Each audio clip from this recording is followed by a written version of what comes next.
그래서 오늘 저에게 주시는 말씀은 사도행전 16장 말씀입니다. 오늘은 저희들이 돌아가면서 한 절씩 교독해야겠네요. 1절부터 15절까지의 말씀인데 제가 먼저 읽겠습니다. 바울이 덜베를 방문하고 루스드라에 이르렀을 때 마침 디모데라는 젊은 제자가 그곳에 있었습니다. 디모데의 어머니는 유대인으로서 예수를 믿는 사람이었으나 아버지는 그리스인이었습니다.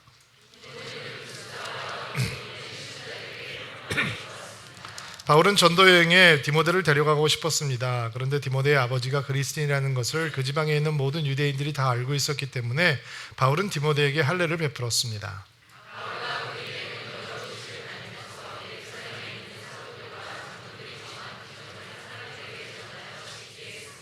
그리하여 교회들은 믿음이 더 든든해지고 날마다 그 수가 불어났습니다.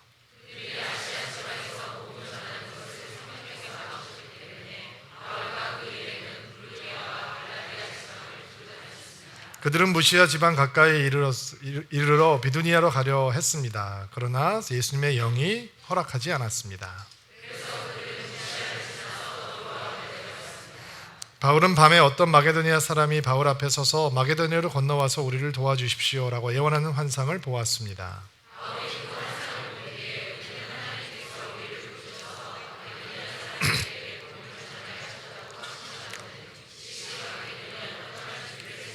우리는 배를 타고 드로아를 떠나 곧장 사모드라게로 갔다가 이튿날 네아폴리로 갔습니다.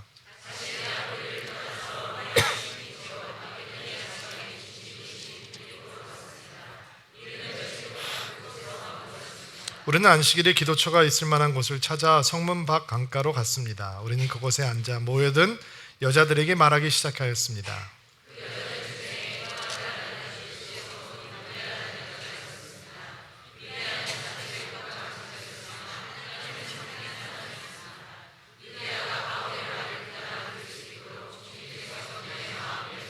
15절 다 같이. 루디아와 그 집안 식구들이 다 세례를 받았습니다. 그리고 루디아는 제가 참으로 주님을 믿는 사람이라고 생각하신다면 저희 집에 오셔서 머물러 주십시오 라고 간청하면서 우리를 자기 집. 아멘. 자, 가슴에 손을 얹고 믿음을 고백합시다. 따라해 주시겠어요? 하나님은 나를 사랑하십니다. 나는 그 사랑 안에 있습니다. 하나님은 오늘 나에게 말씀하실 것입니다. 그 말씀에 능력이 있습니다. 그 말씀에 생명이 있습니다. 나의 마음을 하나님께 열겠습니다. 나의 생각을 예수님께 집중하겠습니다.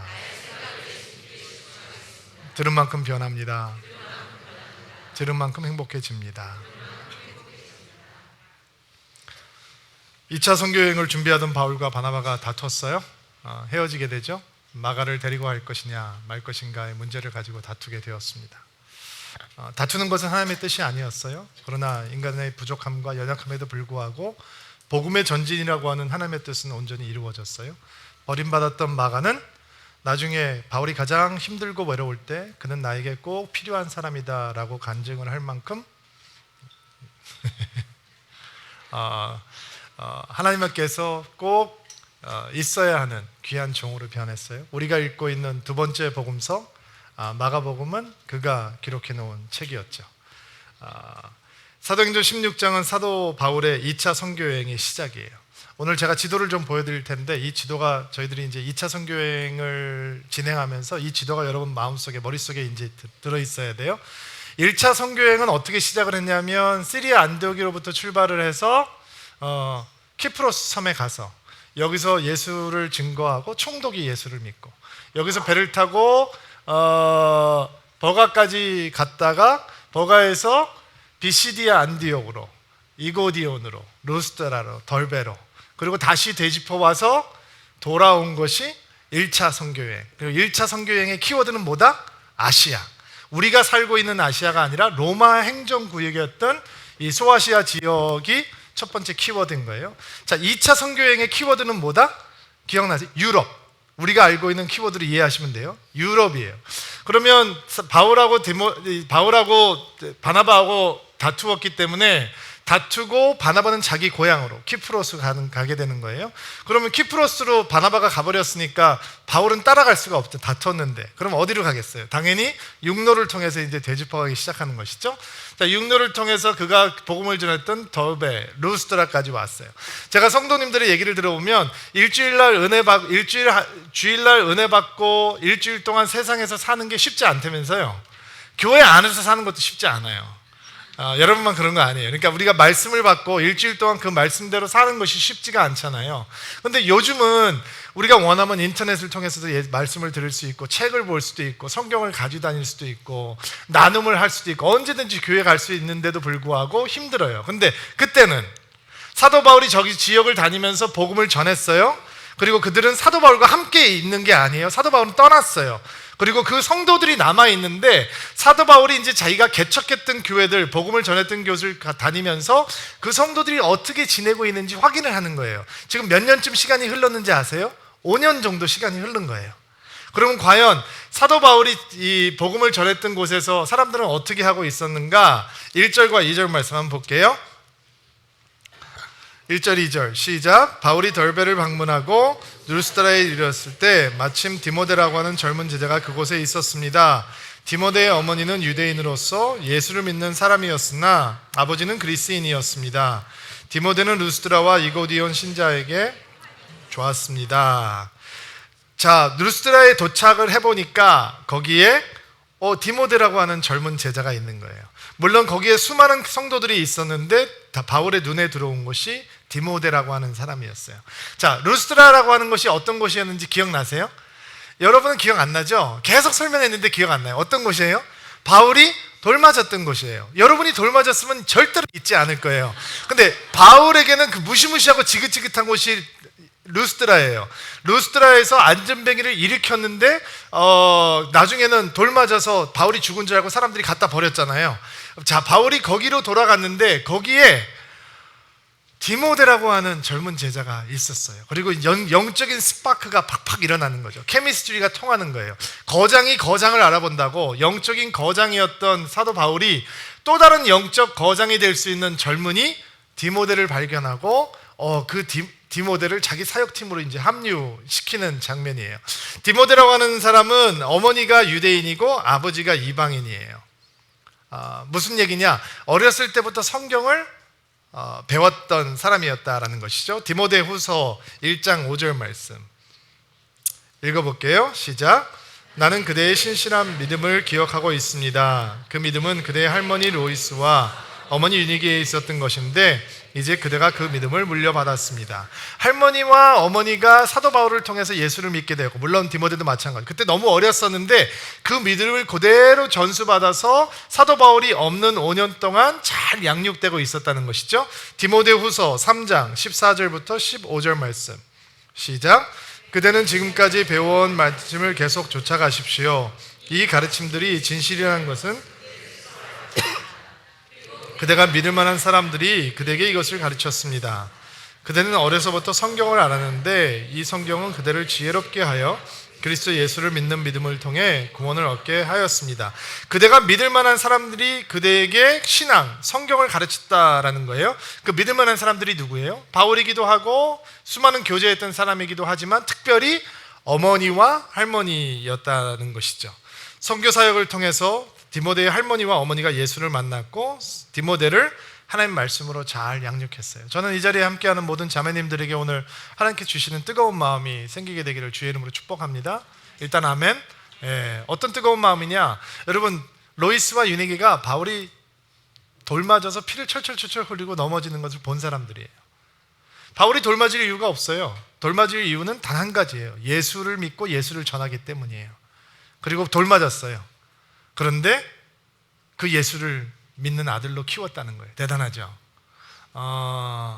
제가 옛날에 어떤 개척교회 목사님의 간증을 들은 적이 있는데 자기 아버님이 한국 초창기에 할아버님과 아버님이 예수를 믿는데 그렇게 핍박을 많이 당하셨어요. 교회에서 끌려나가기도 하고 매를 맞기도 하고. 그리고 자기가 생각을 했대요.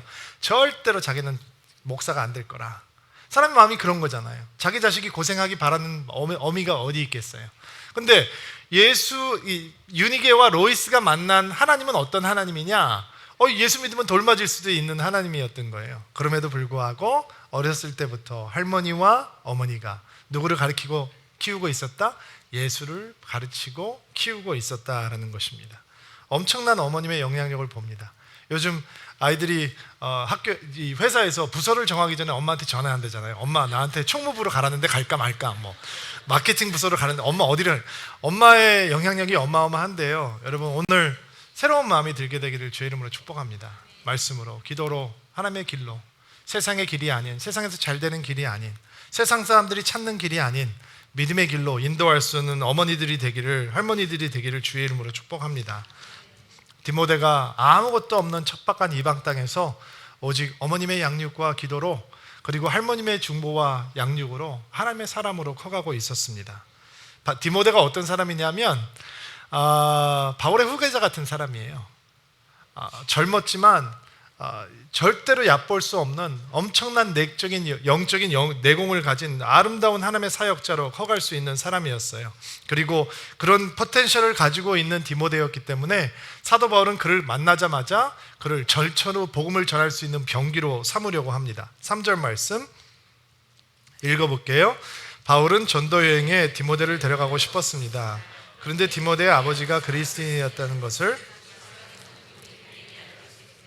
바울은 디모데에게 할례를 베풀었습니다. 자, 우리는 예루살렘 공회에서 사도들과 장로들이 율법을 지킴으로 구원을 완성하는 것이 아니다. 할례를 받기 때문에 구원을 받는 건 아니다. 오직 믿음으로 의롭게 되고 구원을 받는 것이다. 그러므로 이방인들에게 절대로 율법을 지켜야 한다라고 하는 짐을 지우지 말자라고 결정을 했잖아요. 기억나시죠? 15장의 얘기예요.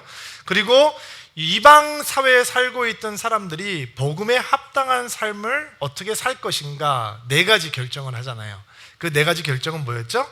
첫째, 우상에게 드려진 더러운 것들을 먹지 말 것과, 두 번째, 우상 숭배를 하는 사람들이 행하는 음행을 하지 말 것과, 세 번째, 목을 매달아서 죽인 짐승을 먹지 말 것과, 네 번째, 피를 먹지 말 것. 4가지 지춘서를 써서 이방 사람들한테 편지를 보내주잖아요. 그리고 그것이 예루살렘 교회의 결정이다라고 하는 증거를 남기기 위해서 바울 혼자 보내지 않고 신라를 딸려서 보내는 거잖아요. 그러니까 공증서처럼, 공증인처럼.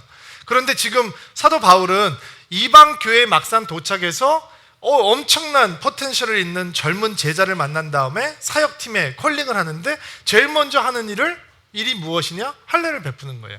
그러면 이거 둘이 매치가 안 되잖아요. 분명히 할례 안 받아도 된다라고 얘기를, 믿음으로 의롭게 된다라고 했는데 그 편지를 들고 있는 바울은 디모데에게 할례를 베푼단 말이에요. 이게 무슨 얘기냐? 이게 바울이 디모데를 바라보면서 이 디모데가 이방인에게도 유대인에게도 어떤 사람들에게도 복음을 증거할 수 있는 전천후 병기다라고 하는 것을 알고 있었어요. 왜냐하면 바울의 삶이 그런 삶이었거든요. 고린도전서 9장 20절 말씀 한번 읽어볼게요. 시작. 유대인에게는 유대인을 얻고자 유대인처럼 되었습니다. 율법 아래에 있는 사람들을 대할 때는 비록 나 다시는 율법 아래에 있지 않지만 그들을 얻기 위해 율법 아래에 있는 사람처럼 되었습니다. 누가 그렇게 됐다고요? 바울이 유대인들에게는 유대인에게로, 그가 율법으로부터 자유한 예수 그리스도의 제자였는데도 불구하고 율법을 철저하게 지키는 사람들에게는 그들의 마음을 얻기 위해서 그가 율법을 지키는 사람으로 다가갔단 말이에요.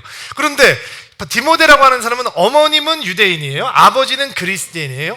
우리는 한국어에는 시제가 그렇게 명확하게 드러나지 않기 때문에 잘 알 수 없는데 헬라어 성경을 보면 시제가 명확하게 드러나거든요. 아버지가 그리스도인이었다라고 하는 시제는 미완료형이에요. 무슨 얘기냐면 지금 아버지가 살아있지 않고 돌아가신 것 같다라고 추측을 할 수 있게 한단 말이죠.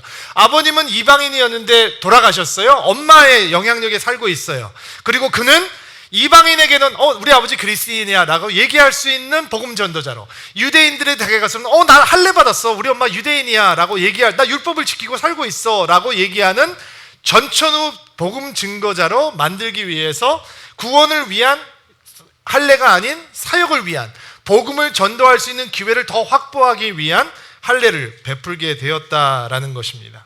제 후배 목사님 중에서요, 예수 믿기 전에 좀 거칠게 살았던 형제가 하나 있어요. 온몸이 문신으로 막 덮여 있어요. 그리고 1세들에게 설교할 때는 절대로 짧은 소매를 입지 않아요. 와이셔츠도 올려 입어요. 막 등에 목에도 막 이렇게 있기 때문에. 근데 2세한테 설교하거나 청소년들에게 설교할 때는 겨울에도 짧은 소매 입고 이러면서 설교를 하는 거예요. 그럼 애들이 막 눈이 동그래져가지고 너무 잘 들어요. 떠들지도 않고 졸지도 않고 바짝 졸아가지고. 이게 이렇게 지혜롭게 복음을 제대로 더 효과적으로 증거하기 위해서 사도 바울은, 타고난 선교사였던 사도 바울은 준비된 하나님의 그릇 디모데를 할례를 베풀면서 선교사로 삼기 시작했다는 것입니다. 디도는 정반대예요. 디도 서회를 받았던 디도는 이방인이었기 때문에 목회자였지만 할례를 베풀지 않았어요. 디모데는 1차 선교여행 때 구원을 받고 2차 선교여행 때 5년 만에 선교사로 콜링을 받았어요. 혹시 예수 믿은 지 5년 된 분들 계세요? 오늘 조심하셔야 돼요. 5년이라는 시간이 굉장히 짧은 시간 같죠? 그런데 그 5년 동안 디모데는 하나님의 사람으로 엄마와 할머니의 기도를 바라면서 준비되어 있었어요. 오늘부터 어머니, 기도 안 하는 어머니들 기도하실 수 있게 되기를 주의 이름으로 축복합니다. 자, 4절 5절 말씀 시작. 바울과 그 일행은 여러 도시를 다니면서 예루살렘에 있는 사도들과 장로들이 정한 규정을 사람들에게 전하여 지키게 했습니다. 자, 사도들과 장로들이 정한 규정이 뭐였죠? 제가 말씀드린 4가지예요. 그 규정을 알려주었어요. 자, 여러분들이 이방입니다. 율법에 집착해서 살 거 없습니다. 율법에 굴레를 맬 필요가 없습니다.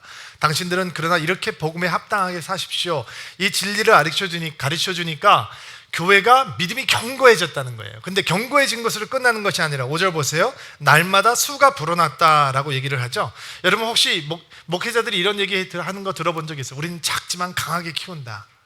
저는 목사니까 그게 무슨 뜻인지 알아요. 근데 성경을 보면 항상 내적인 부흥과 외적인 부흥은 함께 가는 거예요.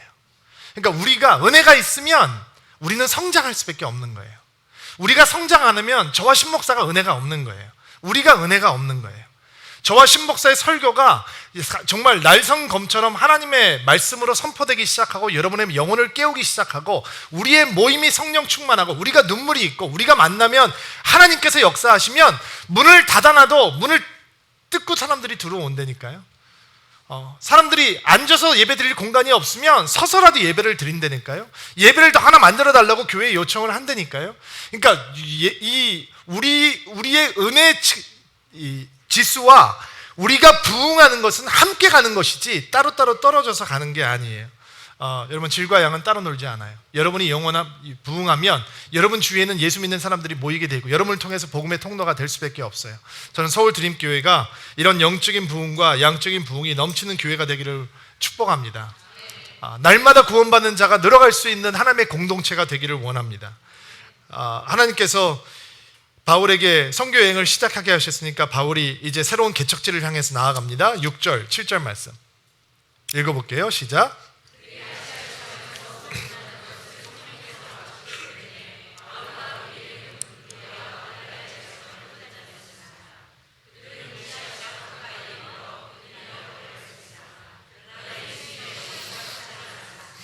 자, 지도 한번 다시 보여주세요.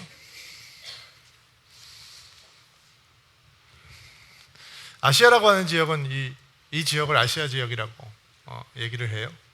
자, 바울의 전략은 이 무시아 지역과 비두니아 갈라디아 북쪽 지역을 복음화하는 거였어요.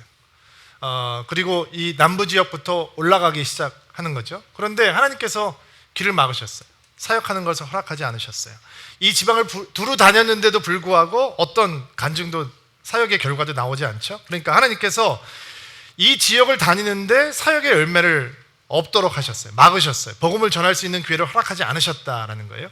1차 선교 여행 때는 그러지 않았어요. 바울이 계획한 대로 전략을 세운 대로 하나님께서 그냥 흘러가게 놔두셨어요. 근데 2차 선교 여행 때는 여기까지는 하나님께서 그냥 인도를 하셨는데 새로운 개척지로 들어가려고 하니까 하나님께서는 막으시고 하나님의 영이 허락하지 않으셨다라고 얘기를 해요. 좀 헷갈리지 않으세요? 하나님께서 떠나라고 그래서 떠난 선교 여행이요. 기도하고 지도받고 간 여행인데 하나님께서 길을 다 막아 놓으셨어요. 우리는 하나님의 음성을 들을 수 있죠. 하나님의 인도하심을 받을 수 있어요. 하나님의 손길을 따라 우리는 따라갈 수 있어요. 그런데 때로는 우리 안에 앞에 닫힌 문이 생겨버려요.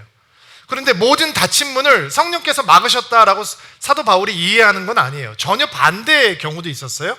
데살로니가 전서 2장 17절 18절 말씀 한번 읽어보세요.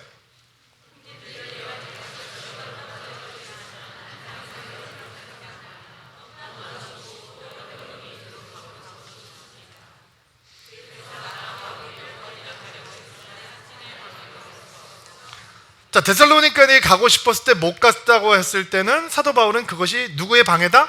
사단의 방해다라고 얘기했어요. 근데 지금은 아시아 지역으로 들어가려고 하고 부르기아 지역으로 들어가려고 하는데 누가 막으셨다? 예수의 영이 막으셨다라고 얘기해요. 그러면 언제 사단의 방해이고 언제 하나님의 간섭인 거예요? 알고 싶죠? 헷갈리시죠? 알았으면 좋겠죠.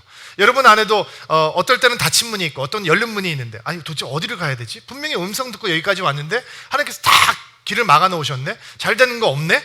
그러니까 제가 여러분들에게 오늘 공식을 알려드리면 되는 거 아니에요. 이럴 때는 성령님의 역사고 이럴 때는 사단의 역사다. 이렇게 공식을 알려드리면 여러분은 그냥 사건이 생기면 그 공식에 딱 집어넣으면 어떻게 하면 알면 되는 거 아니에요. 그렇죠? 알고 싶으세요? 알려드릴까요? 공식이 없어요. 꼭 기억하셔야 돼요. 여러분 공식이 있는 게 아니에요. 물론 우리가 따라가 볼 수 있는 어떤 영적인 원칙들은 존재하지만 그렇게 공식이 딱 포뮬러, 수학 공식처럼 정해져 있는 게 아니란 말이죠. 그러나 우리가 하나님의 음성을 따라가면서 갑자기 길이 막히게 됐을 때 여러분이 하지 말아야 될 것들이 먼저 몇 개 있어요. 첫째, 낙심하거나 좌절하거나 실망하거나 하나님을 원망하거나 분노하지 말 것. B형들 조심할 것. 또 있어요. 내가 뭔가 잘못했구나. 내가 죄를 졌기 때문에 이게 다 막혀버린 거구나. 자책하지 말 것. 내가 더 열심히 노력해야 되는구나. 인간적인 의지, 노력, 의지하지 말 것.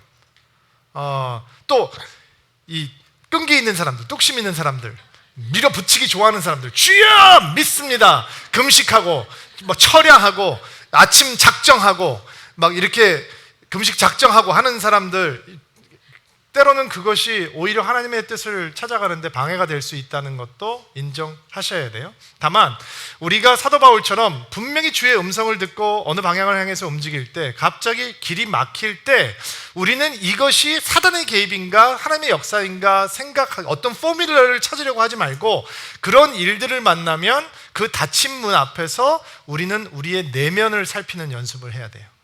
왜 내면을 살피는 연습을 해야? 문이 닫히면 하나님의 음성을 들어야 되거든요. 그런데 그 하나님의 음성은 우리가 우리의 내면을 살필 때 제대로 들을 수 있어요. 그럼 어떤 우리의 내면을 살펴야 되느냐? 문이 닫혀버리면 기회가 없어져 버리고 꽉 막힌 것 같으면 첫째, 하나님이 정말로 우리 마음 가운데서 내가 나를 사랑하는 것보다 내가 나를 위해서 준비하고 계획하는 것보다 더 나를 사랑하시고 나를 위한 선한 계획을 갖고 계시는 사랑의 하나님인지 아닌지 확인하셔야 돼요. 여러분을 누가 제일 많이 사랑하세요? 여러분 성경 공부할 때는 하나님 그렇게 쓸 수 있어요. 근데 내가 삶에 적용할 때는 누가 나를 가장 사랑한다고 생각하느냐? 내가 나를 잘 사랑한. 그러니까 내 계획이 먼저고 내가 원하는 게 먼저고. 그러나 모든 문이 닫혀버리고 갑자기 깜깜해질 때 우리는 하나님께서 우리가 계획하는 것보다 더 좋은 계획을 가지고 계신 분이다. 그분은 신뢰할 만한 분이다. 그분은 우리를 정말로 사랑하신다라고 하는 것을 믿고 있는지 확인하셔야 해요. 두 번째, 문이 닫혀버리면 우리는 자꾸 포뮬러나 어떤 공식을 찾아서 그거를 풀려고 하는 대신 정말로 내가 하나님을 순종할 수 있는 마음이 있는 사람인지 아닌지를 확인하셔야 돼요. 대부분의 사람들은 하나님의 음성을 듣기 원합니다 라고 얘기해요. 그러나 잘 안 들려요. 안 들리는 이유는 하나님께서 자꾸 세미하게 말씀하시기 때문이 아니에요.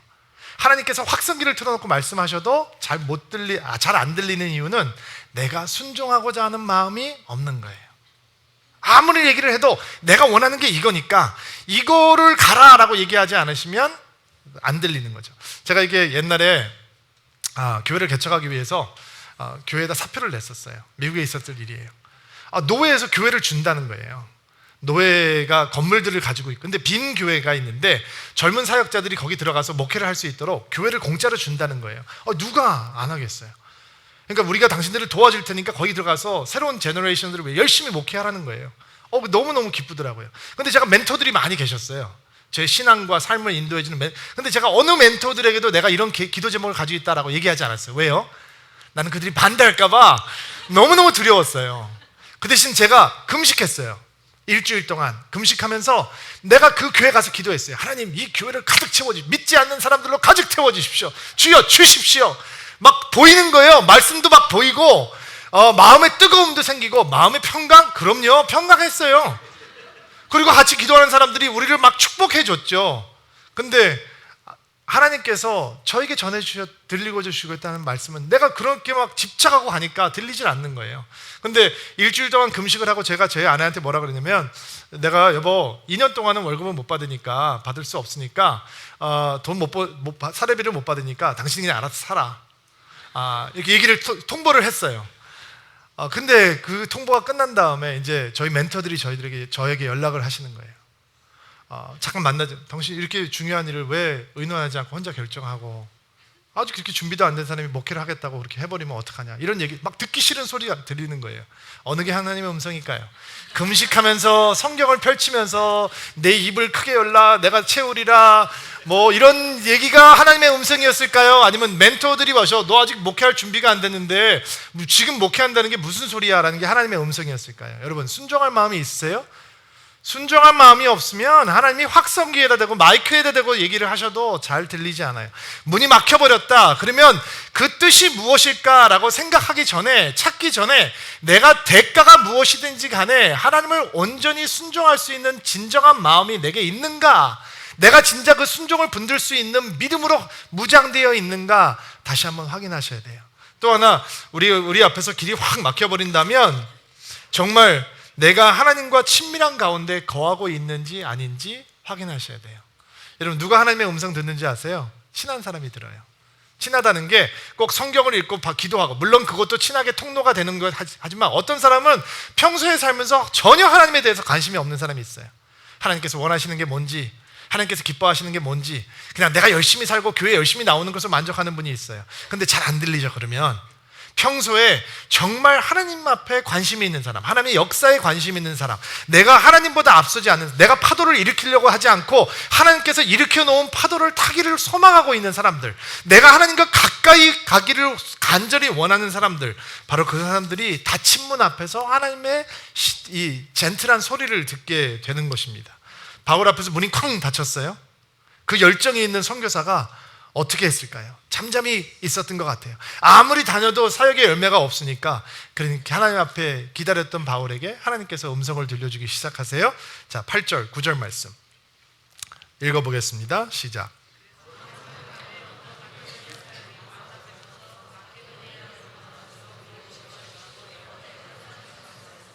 (10절) 바울이 그 환상을 본 뒤에 우리는 하나님께서 우리를 부르셔서 마게도니아 사람들에게 복음을 전하게 하셨다. 자, 문이 닫히니까 잠잠히 기다렸던 것 같아요. 밤에 하나님께서 환상을 보여주세요. 꿈이었는지 비전이었는지 그것은 확실하지 않아요. 환상의 내용은 마게도니아 사람이 나타나서 제발 와서 우리를 도와주십시오 라고 애원하는 환상이었어요. 어떤 성경학자들은 아주 탁월한 상상력을 발휘해서 여기 나타난 마게도니아 사람이 알렉산더 대왕이었다라고 얘기를 하기도 해요. 근데 그거는 너무 지나친 상상 같고, 환상을 본 후에 10절 말씀 다시 한번 띄워주세요. 누가 환상을 봤어요? 바울이 환상을 봤어요.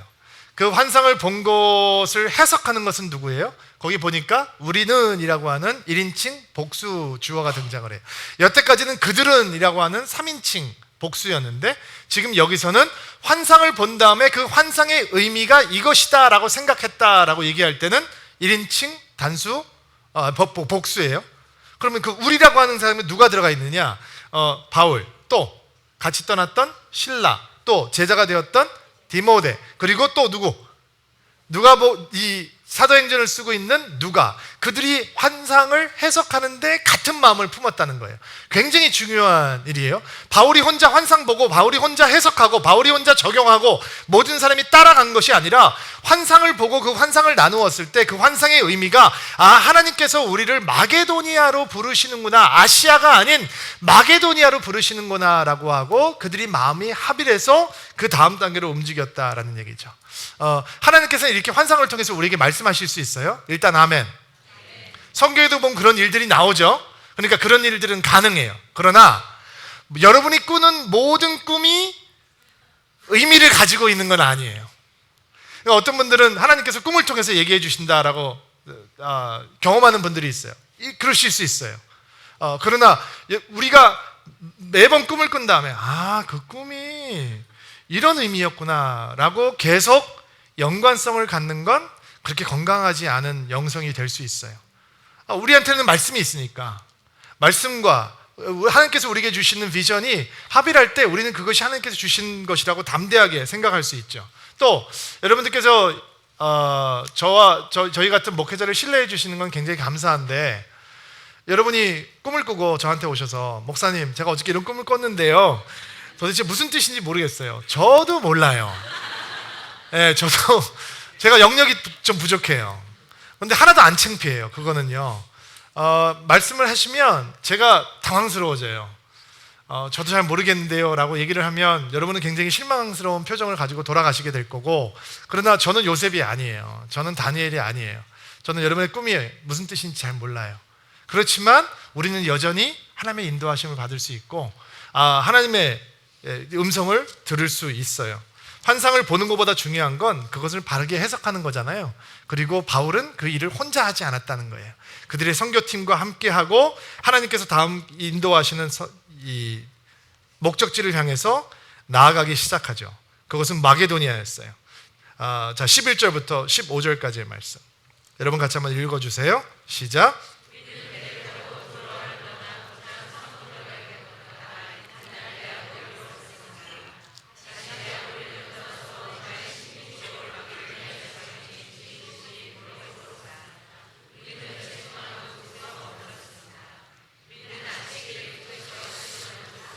성문 밖 강가로 갔습니다. 우리는 그곳에 앉아 모여든 사람들에게 말하기 시작하였습니다.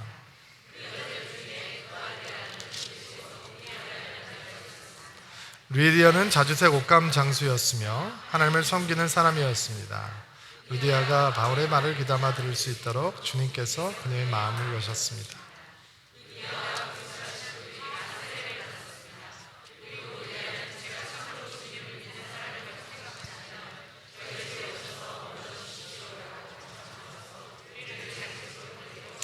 자, 지도를 다시 한번 올려주세요. 자, 아시아 지역에서 복음 전도가 불가능해지자 한국까지 와서 이제 마게도니아로 가게 되는 거죠. 네아폴리라고 하는 도시는 빌립보라고 하는 큰 도시를 끼고 있는 항구 도시인 거예요. 자, 빌립보에 처음 들어가는 거예요. 마게도니아는 지금 그리스 지역이에요. 유럽으로, 아시아에서 터키에서 유럽 쪽으로 들어가서 처음으로 유럽에 복음이 증거가 되기 시작하는 것이죠. 자, 하나님께서 막으셨어요. 아시아에서 복음을 증거하는 걸 막으셨어요. 그리고 강권적으로 빌립보로 보내세요. 유럽으로 보내. 그러면 하나님께서 엄청난 무리를 준비하고 계신 거겠죠. 예? 바울이 설교를 하면 총독이 예수를 믿고, 바울이 설교를 하면 온 도시가 회당으로 모여들고, 바울이 기적을 행하면 제우스가 내려왔다, 에르메스가 내려왔다라고 하면서 사람들이 흥분하고, 그러면 하나님께서 강권적으로 개입을 안 하셨는데도 그냥 바울이 전략대로 갔는데도 그런 엄청난 역사가 나타났으면, 하나님께서 막으시고 여기가 아니고 여기야 라고 준비해 오신 곳으로 가면 거기는 더 얼마나 큰 역사가 있겠어요. 예? 수천 명, 수만 명의 사람들이 기다리고 있을 것이고, 그것도 하루를 기다린 게 아니고 몇 년 동안을 모여서 우리에게 누가 진리를 전해줄까 기다리고 있어야 되는 그런 시나리오가 만들어져야 되잖아요. 근데 빌립보로 갔어요. 근데 거기는 회당이 없는 거예요.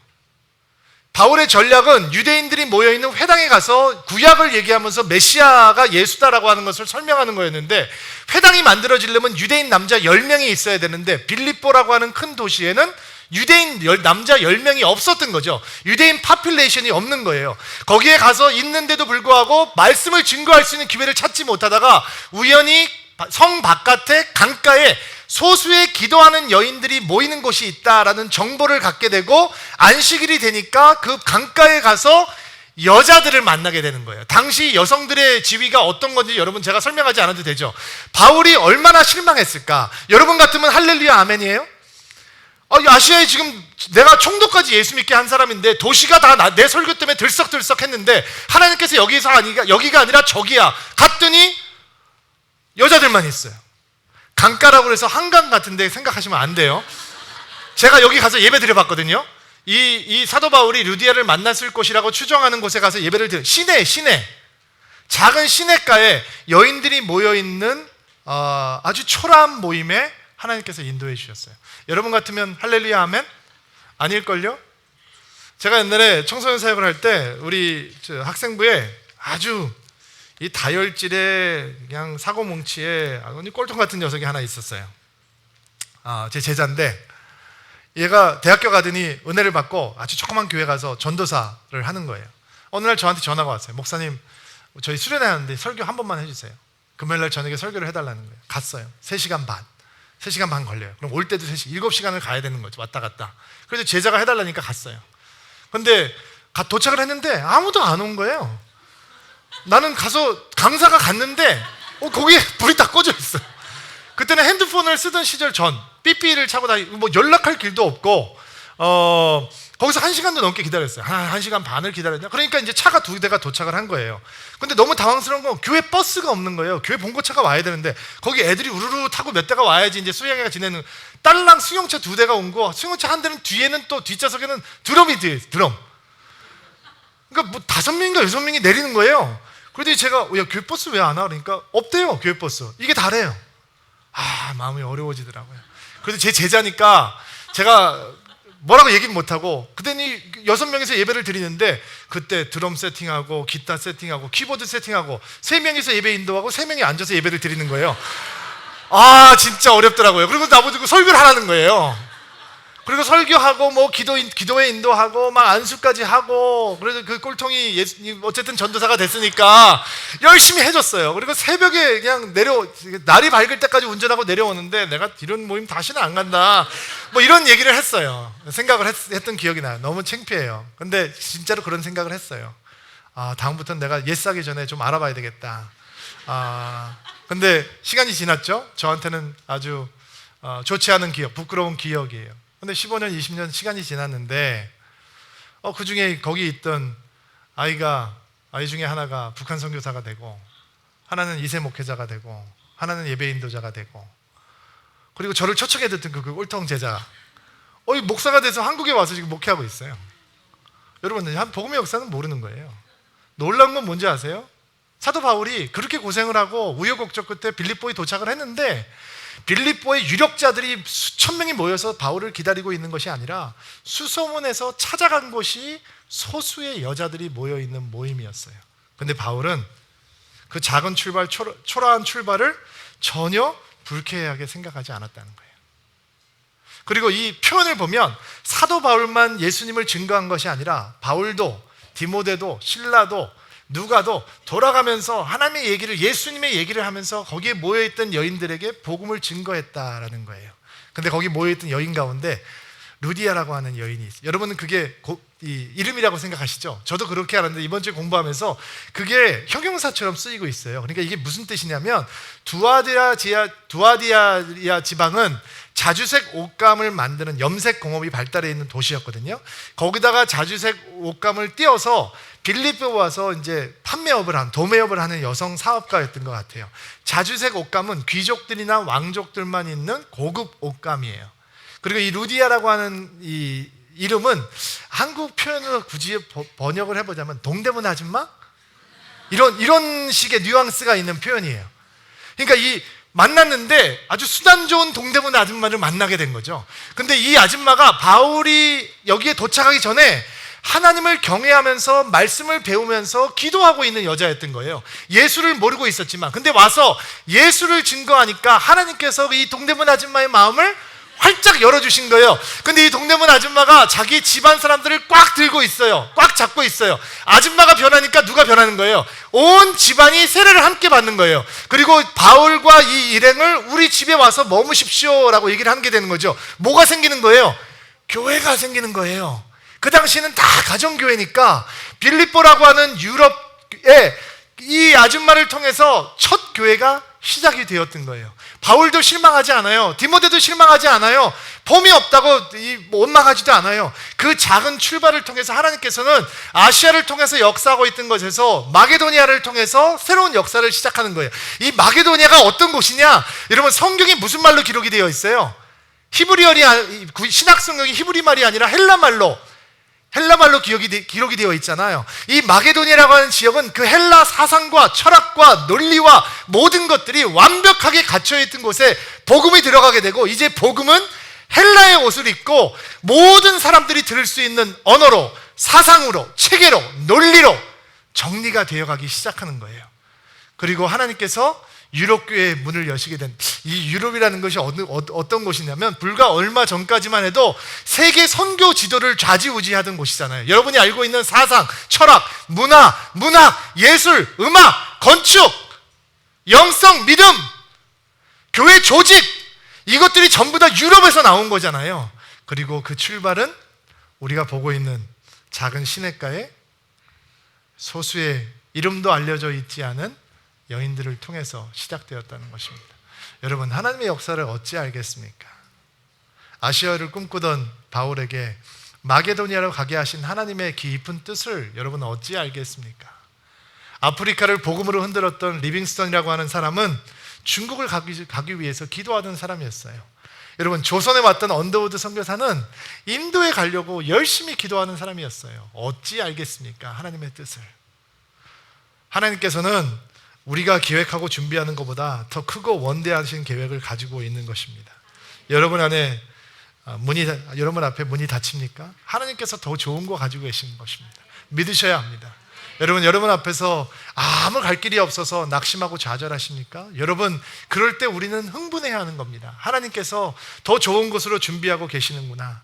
저는 사도 바울이 그 작은 시냇가에 앉아서 그 초라한 여인들과 함께 기도하며 말씀을 증거할 때 하나님께서 바울을 향해서 들려주시는 칭찬 소리가 마음속에 들려요. 잘했다, 충성된 종아.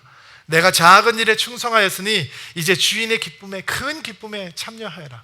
여러분, 하나님의 기쁨은 누가 누리는 것입니까? 닫힌 문 앞에서도 주를 원망하지 않고 주의 음성을 들으며 작고 초라한 출발 시작에도 충성을 다하고 자기 자신을 드릴 수 있는 하나님의 종들이 누리게 되는 것입니다. 여러분, 바울은 변해가고 있었습니다. 자기의 뜻을 관찰하기 위해서 하나님의 떼쓰는 사역자가 아닌 하나님 앞에 순종할 수 있는 사역자로, 화려하고 사람들에게 주목받는 자리가 아니더라도 주의 복음을 담대하게 정성껏 전할 수 있는 주의 종의 모습으로 바울도, 신라도, 디모데도 변화가고 있었습니다. 여러분, 하나님께서 인도하시면 여러분에게 폼나게 일들이 생길 거라고 생각하시지 않습니까? 여러분, 틀렸습니다. 다음 주에 우리는 보게 될 것입니다. 하나님께서 이렇게 열어주신 유럽 선교의 문에 사도 바울이 담대하게 들어섰더니 매 맞고 감옥 갑니다. 감옥에 갇힙니다. 그러나 하나님께서는 그런 닫힌 문을 통해서, 고난을 통해서 주의 뜻을 이루고 계셨던 것입니다. 하나님의 약속을 따라가는 여러분 시작이 작아서 낙심하십니까? 초라하다고 생각하십니까? 여러분, 주께서 맡겨주신 작은 일에 충성하십시오. 작은 출발에 흥분하십시오. 그러면 당신의 길을 막고 NO라고 말하시는 하나님께 새로운 길을 여시는 하나님을 만나게 되실 것입니다. 같이 한번 기도합시다.